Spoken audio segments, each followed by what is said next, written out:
दरअसल वो भी और हमारे भाई हैं, उनको भी हमें गले लगाना चाहिए उनको भाई कि वो चीमा साहब, मैं भी यही सोचता था 10 मई से पहले, ये मेरे भाई हैं, वो आपके भाई बनने के लिए तैयार नहीं है। वो कहते हैं हमने शेक हैंड नहीं करना, we are here to kill you. हम आपका खून, आपकी चीखें सुनना चाहते हैं। मैं उन लोगों में शामिल हूं जो अमन की आशा चाहते थे, चाहते है नहीं।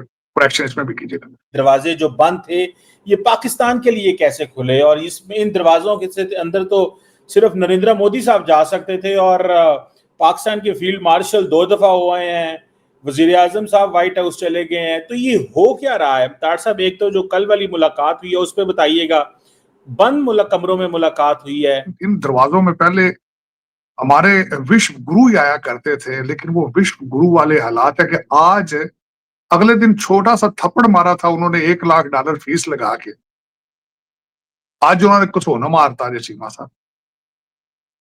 बखीज कसोना मारना समझ लो पंजाबी से, बड़ी दर्द होती है उसकी बखीज कसोना। जी जी जी, वो फार्मास्यूटिकल वाला $10 बिलियन का कसोने पे आज जी, $10 बिलियन। और मैं फिर ये कहूंगा कि आज क्या क्या वजह है, विश्व गुरु के पास कोई प्लान बी है ही नहीं। समझ ही नहीं उनको आ रही कि हम कहां से शुरू करें, किधर जाएं, चाइना जाएं, जापान जाएं, रशिया जाएं, किधर जाएं, कोई समझ।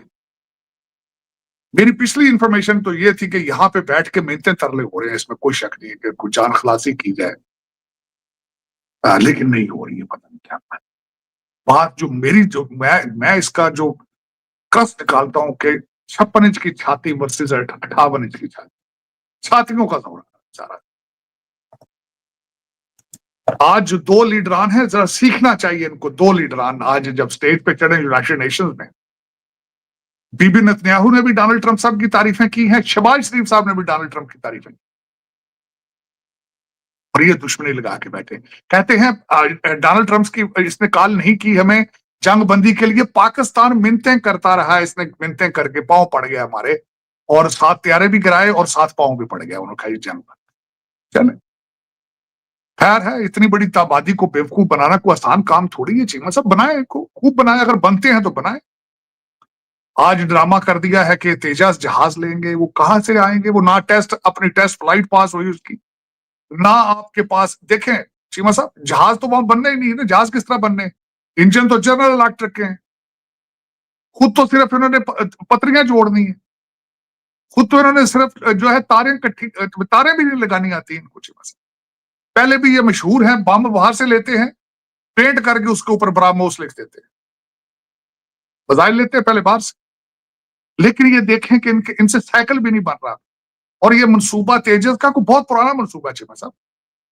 अब सिर्फ इसमें थोड़ी सी इन्होंने पतली गली में थोड़ी सी आवाज मारी है, जनरल इलेक्ट्रिक इंजन जे, सिर्फ अमेरिका को सुनाने के लिए कि महाराज आप थोड़ा सा तरस फरमाएं, हम आपके लिए कुछ लेकर आए हैं, आप दरवाजा तो खोलें, हम आपके लिए कुछ 4-5 बिलियन 10 बिलियन 7 बिलियन का जो उन्होंने कहा 7 बिलियन, हजूर $7 बिलियन लेकर आए हैं, दरवाजा तो खोलें, आप बात तो करें, आप बात तो करें ना। आप तो नाराज ही नाराज हैं। आज ये वहां से आवाज आई, लेकिन क्या $7 बिलियन, डोनाल्ड ट्रंप $7 बिलियन का नाश्ता नहीं करता?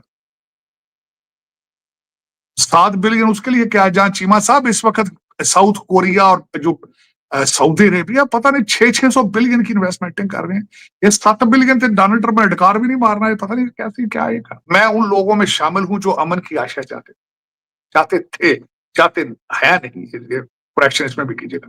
आशीषी तहूर साहब जो कि बहुत स्कॉलरली पर्सन है, ऑक्सफोर्ड से पढ़े हैं, कई किताबें लिखी हैं, और कई किताबें उनकी लिखी जो पढ़ाई जाती, उन्होंने सेंसेबल बात की। उन्होंने कहा पैसों के लिए क्रिकेट खेलते हो, जब कारगिल की जंग हो रही थी उस वक्त भी टीम में खेली, और जब तुम रिकॉग्नाइज कर लिया उनको एज ए क्रिकेट टीम, उसी बॉल के साथ खेलते रहो, उसी पिच पे खेलते रहो, तो शेक हैंड करने में तुम्हें क्या प्रॉब्लम था? आज जो बदतमीजी का तूफान उनके साथ उनके लिए खड़ा हो चुका है इस वक्त भारत में, वो एक दूसरी मिसाल है। कहते क्या है? कहते पाकिस्तान चले जाओ, पाकिस्तान चले,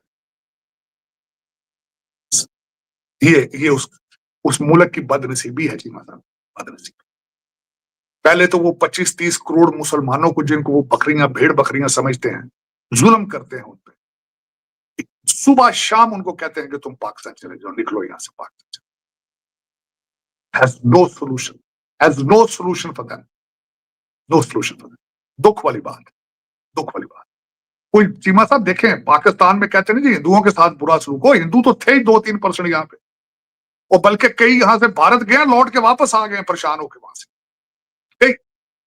यहाँ पे तो गुजारा था भाई, चल गए, थोड़े से थे, कुछ भाग गए, चले गए, कुछ बाहर चले गए।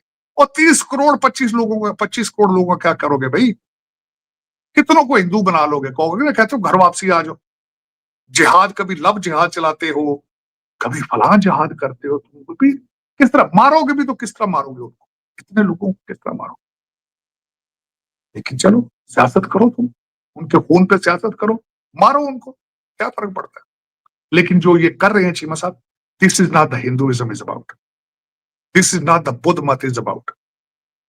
One of the most peaceful religion they are famous for, peace, peace loving. ठीक, चले चीमा साहब, आज एक बहुत बड़ी बात है ये चीमा साहब, कि पाकिस्तान सफारतकारी में और मिलिट्री डिप्लोमेसी में they have gone to the next level. Defense will become another industry of Pakistan now, defending the other countries. डरना चाहिए उस खित्ते में लोगों को। उसकी वजह यह है कि हमारी आर्मी इस वक्त 3 आर्मीज का कंपैरिजन किया जाए, इजिप्ट, टर्की और पाकिस्तान, एक तो आप you are loaded with atomic, और दूसरी बात यह है कि यू आर टेस्टेड। आप हमेशा जंग में रहे हैं, आपके ऊपर हमले हो रहे हैं मुसलसल, हर 10 साल बाद हमला होता है आपके ऊपर, फिर आपको पठानों ने ट्रेन कर दिया है। There is no match for Pakistan army in the world. तो ये अब एक इंडस्ट्री बनेगी, अरबों के पास पैसे होंगे, नया असला होगा, और आप चलाएंगे और पैसा भी है। This is what another industry. Sir वो भी हमारे भाई हैं, उनको भी हमें गले लगाना चाहिए उनको कि वो। चीमा साहब, मैं भी यही सोचता था 10 मई से पहले, ये मेरे भाई, वो आपके भाई बनने के लिए तैयार नहीं है। वो कहते हैं हमने शेक हैंड नहीं करना, we are here to kill you. हम आपका खून, आपकी चीखें सुनना चाहते हैं। मैं उन लोगों में शामिल हूं जो अमन की आशा चाहते थे, चाहते है नहीं। करेक्शन इसमें भी कीजिएगा। इस गद्दार ने फिर वही अपना झूठा और गाली गलौज वाला जो प्रोपेगेंडा है ना, वो चला दिया कि भारत दोस्ती के काबिल नहीं है, भारत भाईचारे के लायक नहीं है। भारत ने भाईचारा हमेशा दिखाया था, लेकिन तुम लोग उसके लायक नहीं हो। और पहले भाई अपने मुल्क का हाल देख ले, जहाँ पर लोग आटा दाल चावल के लिए रोते रहते हैं, ठीक है। दूसरों को उपदेश देने से पहले अपने देश की हालत देख ले। और भाई तू वहाँ पे ना अमेरिका में जो बैठा हुआ है ना, जूते चप्पल साफ करने के लिए रखा है, तेरी कोई हैसियत नहीं है, तेरी कोई औकात नहीं है बात करने की। और जो तू बोल रहा है ना कि 10 मई के बाद हमने देख लिया, 10 मई को तू मानता है ना तेरी ठुकाई हुई थी, तेरे देश की हालत वो भारत ने कर दी थी कि तुझे भारतीयों से नफरत हो गई है ना। मतलब एक बार भारत ने ठोक दिया अच्छे से तो तुम बिलबिलाने लग गए हो। और जो हमेशा आतंकी गतिविधियां पाकिस्तान से भारत में होती रही तब तो ताली पीटते हो। और शशि थरूर के बारे में आपको ना कमेंट करने की ज़रूरत नहीं है कि पाकिस्तान चले जाओ, ये भारत के लोग बोल रहे हैं। भारत एक लोकतंत्र है जहां हर नेता, हर पार्टी और हर विचार पर सवाल उठते हैं। कुछ लोग सवाल उठाते हैं, कुछ लोग उनकी बात मानते हैं। यही लोकतंत्र की ताकत है। तुम लोग कैसे समझोगे? तुम्हारे यहाँ कोई लोकतंत्र है? तुम्हारा प्रधानमंत्री वहाँ अमेरिका में बैठा तो तुम्हारा वहाँ पे तवासी मुनीर क्या कर रहा है वहाँ पे? उसका क्या लॉजिक बनता है वहाँ जाने का? शशि थरूर से कौन सहमत है, कौन नहीं होते, भारत का मसला है।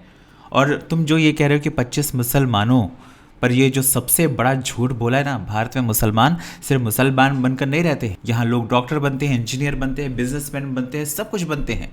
हमारे देश का राष्ट्रपति भी मुस्लिम बना है। हमारे देश में बराबरी का हक सबको मिला है। भारत में नरेंद्र मोदी की सरकार में जितनी पॉलिसीज़ आई हैं उसका सबसे ज़्यादा फ़ायदा अगर किसी को हुआ है तो मुसलमान वर्ग को हुआ है। और 25 करोड़ मुसलमान भी यहाँ पर सुरक्षित महसूस करते हैं, तभी यहाँ रहते हैं। तुम्हारे यहाँ अल्पसंख्यकों की क्या हालत है? और तुम कह रहे हो ना 1% थे, चूतिया उतिया हो ना, पढ़े लिखे हो कि नहीं हो? कितने परसेंट वहाँ थे और कितने रह गए हैं? क्या जुल्म होता क्या नहीं होता उसके बारे में बात नहीं करोगे। इसीलिए कहते हैं जिहादी जिहादी ही रहता है। और कल तक तू भारत की विदेश नीति की तारीफें करता था, आज तुझे क्या हो गया? भारत ट्रम्प के सामने रो रहा है कि टैरिफ हटा दो। इसे डिप्लोमेसी कहते हैं, इसे निगोशिएशन कहते हैं। तुझे समझ में नहीं आएगा, क्योंकि तेरे प्रधानमंत्री के हाथ में ना सिर्फ कटोरा रहता है। वो वर्ल्ड बैंक के सामने, आईएमएफ के सामने सिर्फ कटोरा लेकर खड़ा हो जाता है, और अमेरिका उसको बैक करता है, तब जाकर तुझे कर्ज मिलता है। तुझे क्या पता ये सब चीज़ें? तो चूतिया ही रहेगा हमेशा। वो तो भारत की गलतियां है, भारत के लोगों की गलतियां, तुझे सर पे बिठाया, तुझे दोस्त के लायक समझा, लेकिन तू गद्दार है, इसीलिए बोलते हैं तेरा नाम साजिद गद्दार रख दिया है हमने।